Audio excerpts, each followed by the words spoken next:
ಅಣ್ಣ ತಮ್ಮಂದಿರ ನಡುವೆ ಬೆಳೆದು ಬಂದವರು. ಆ 6 ಜನ ಅಕ್ಕ ತಂಗಿಯರಲ್ಲಿ ಇವರು 3ನೇವರಾಗಿದ್ದಾರೆ. ಧರ್ಮಮತಿ ಮಾತಾಜಿಯವರು ಅಂದ್ರೆ ಬಹಳ ಜನ ಮಕ್ಕಳಿದ್ದಲ್ಲಿ ಏನಾದರೂ ಒಂದು ವಿಶೇಷತೆ ಇರ್ತೈತಿ ಅನ್ನೋದಕ್ಕೆ ಕಾರಣ, ಒಂದು ವಿಶೇಷತೆಯ ಪ್ರತೀಕ ನಮ್ಮ ಧರ್ಮಮತಿ ಮಾತಾಜಿಯವರು.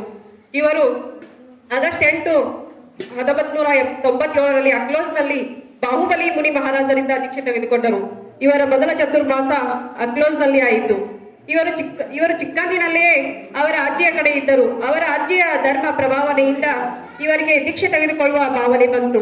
ಇವರಿಗೆ ಚಿಕ್ಕಂದಿನಲ್ಲಿದ್ದಾಗ ಅಜ್ಜಿಯ ಜೊತೆ ಶಾಂತಿಸಾಗರ್ ಮಹಾರಾಜರ ಭೇಟಿಗೆ ಹೋದಾಗ ಮಹಾರಾಜರು ಇವರಿಗೆ ಹೇಳಿದರು, ಇವರು ದೀಕ್ಷೆಯನ್ನು ತೆಗೆದುಕೊಳ್ಳುತ್ತಾರಂತೆ. ಅದೇ ಅವರ ಮಾತಿನಂತೆ ಮಾತಾಜಿಯವರು ದೀಕ್ಷೆಯು ಕೂಡ ತೆಗೆದುಕೊಂಡರು. ಇವರು ದೀಕ್ಷೆ ತೆಗೆದುಕೊಂಡ ನಂತರ ಕರ್ಮದಾನ್, ಸರ್ವದೋಷ ಪ್ರಾಯಂತಿ, ಜಿನಗುರು ಸಂಪತ್ತಿ ಹೀಗೆ ಅನೇಕ ಉಪವಾಸಗಳನ್ನು ಮಾಡಿದರು. ಇವರು ಶ್ರಾವಕಾವಸ್ಥೆಯಲ್ಲಿ ದಶಲಕ್ಷನ್ ಮತ್ತು ಸೋಳಂಕಾರ ಉಪವಾಸವನ್ನು, ಒಂದು ಹನಿ ನೀರಿಲ್ಲದೆ ಉಪವಾಸಗಳನ್ನು ಮಾಡಿದ್ದಾರೆ. ಇವರು ರಸ ಪರಿತ್ಯಾಗವನ್ನು ಮಾಡಿದ್ದಾರೆ. ಇವರು ಸದಾ ಧರ್ಮದ ಜಪ ತಪ ಧರ್ಮದಾನದಲ್ಲಿ ತೊಡಗಿರುತ್ತಾರೆ. ಇವರು ದಿನಾಲು 51 ಜಪಮಾಲೆಯನ್ನು ಜಪ ಹಾಕುತ್ತಾರೆ. ಸಮೇಸಿಕರ್ಜಿಯಲ್ಲಿ 3 ಚತುರ್ಮಾಸ ಮಾಡಿ 550 ದರ್ಶನ ಮತ್ತು 20 ಪರಿಕ್ರಮಗಳನ್ನು ಮಾಡಿದ್ದಾರೆ.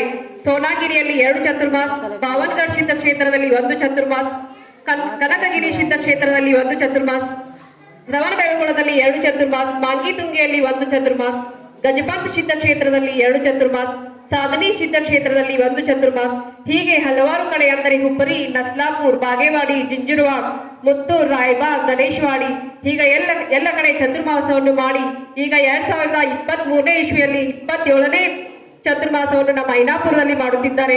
ಹೀಗೆ ಅನೇಕ ಸಿದ್ಧ ಕ್ಷೇತ್ರಗಳಲ್ಲಿ ಚತುರ್ಮಾಸ ಮಾಡಿ ತಮ್ಮ ಧರ್ಮ ಪ್ರಭಾವನೆಯನ್ನು ಹೆಚ್ಚಿಸುತ್ತಾ ಬಂದಿದ್ದಾರೆ. ಒಟ್ಟಿನಲ್ಲಿ ಹೇಳಬೇಕೆಂದರೆ ಮಳೆಯೊಂದು ಸುರಿಯುತ್ತಿರಬೇಕು, ಹೊಳೆಯೊಂದು ಹರಿಯುತ್ತಿರಬೇಕು, ಸಾಧು ಸಂಗರ ಜಗತ್ತಿನಲ್ಲಿ ತಿರುಗುತ್ತಿರಬೇಕು ಎಂದು ಹೇಳುತ್ತಾ ನನ್ನ ಧರ್ಮ ಪ್ರಭಾವನೆ ಹೀಗೆ ಹೆಚ್ಚುತ್ತಾ ಹೋಗಬೇಕು ಅಂತ ಹೇಳಿ ನನ್ನ 2 ಮಾತುಗಳನ್ನು ಮುಗಿಸುತ್ತೇನೆ.